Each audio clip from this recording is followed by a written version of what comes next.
नमस्कार आपले तमाम शेळीपालक बंधू आणि आपल्या भगिनींनो.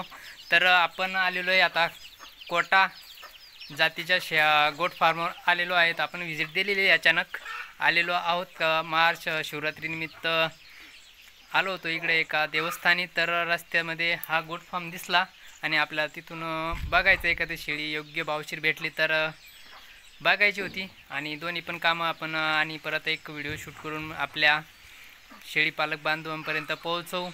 नक्कीच त्यांना पण थोडंफार माहिती भेटेल आणि बघायला भेटेल की ग्रामीण भागात किंवा आपल्या वातावरणात सेट झालेल्या शेळ्या पण आपण घेऊ शकतो. तर मित्रांनो, आपण बघताय AJ गोट फार्म हे यूट्यूब चॅनल. तर नवीन असाल त्यांनी सबस्क्राईब करा, लाईक करा, कमेंट करा.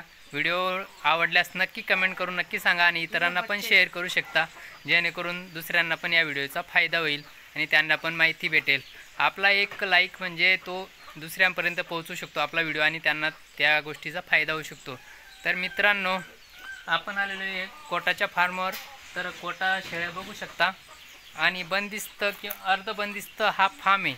तर इथं मालक, त्या गोठ्याचे मालक आलेले नाही आहे. तर त्यांच्यासोबत आपण चर्चा केली असती, तर ते येत आहेत, थोड्या वेळाने येतील. तर मित्रांनो, तोपर्यंत तुम्ही बघू शकता कोटा जातीच्या शेळ्या म्हणजे आता सोडले चारून बांधलेल्या आहेत त्या. तर मित्रांनो, आता तुम्हाला मी डायरेक्ट बॅक कॅमेऱ्यानं पूर्ण दाखवतो. माझा चेहरा नाही दिसला तरी चालतो, पण तुम्हाला शेळ्या योग्य पद्धतशीर आणि चांगल्या दिसल्या पाहिजे. तर चला बघूया. अशी क्वालिटी पाहिजे आपली. बघू शकता शेळ्या पळतायत. तर मित्रांनो, हा एक कोटा आणि याच्यात काठीवाडी पण त्यांना मिक्स आहे. असा बंदिस्त त्यांनी खूप छान गोठ्याची रचना केलेली आहे, जेणेकरून शेळ्या पण राहतील आणि जनावरांचा पण गोटा आहे त्यांचा, गायींचा. तर त्यांनी गायी विकून शेळीपालनाला सुरुवात केलेली आहे. तर हे बघा कोटा सोजतची शेळी बघा किती छान आणि मस्त राहते.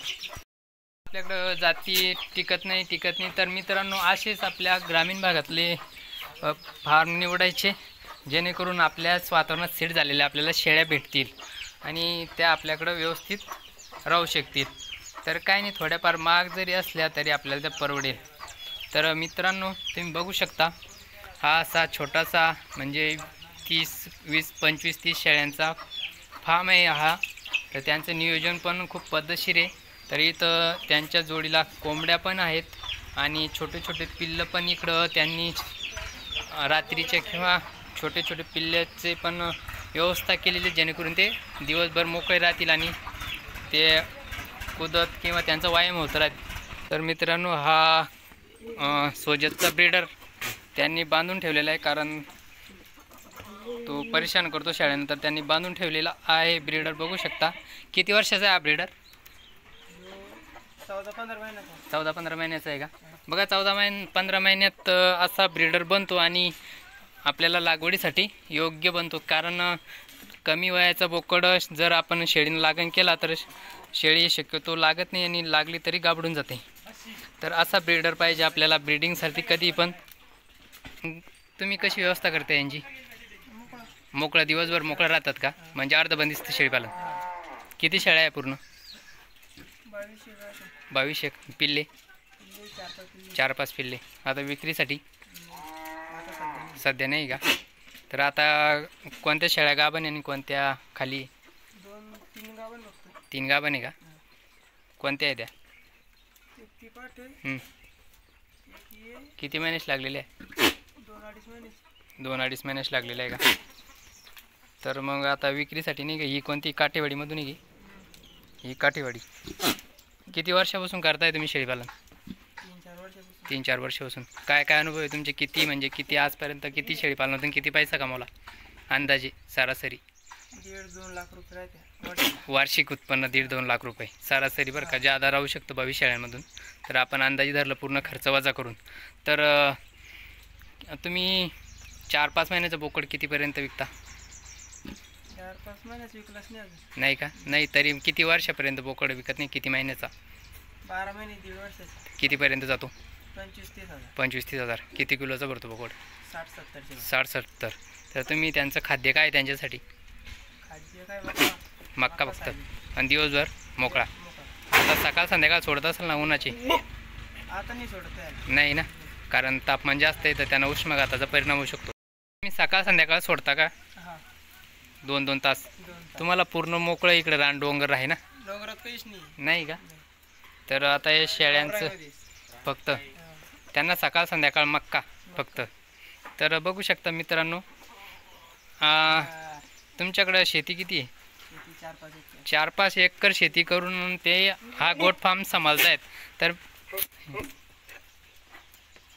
तर बघू शकता पूर्ण म्हणजे आपण शेतीला जोडधंदा. तर मित्रांनो, आपण शेतीला जोडधंदा म्हणून असं गोट फार्मचं नियोजन करू शकतो, जेणेकरून आपल्याला वार्षिक ते जरी अंदाज सांगता 1-2 लाख रुपये, तर त्यांचं 22 शेळ्यांचं उत्पन्न कमीत कमी 3-4-5 लाख रुपये त्यांना निघत असेल. कारण त्यांचे वडील घरी नाही, हा त्यांचा मुलगा आहे, त्यामुळे त्याला एवढं काही माहीत नसल्यामुळे त्याला ते एवढं माहीत नाही आहे.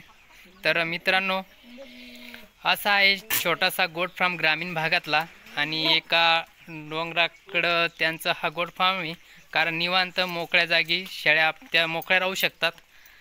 तर बघू शकता असं पण तुम्ही नियोजन करू शकतात. आणि आपल्याला जर शेळीपालनाची सुरुवात करायची असेल तर अशाच गोट फार्मला तुम्ही भेट देऊ शकता, जेणेकरून त्यांचे अनुभव आपल्याला माहीत होतील.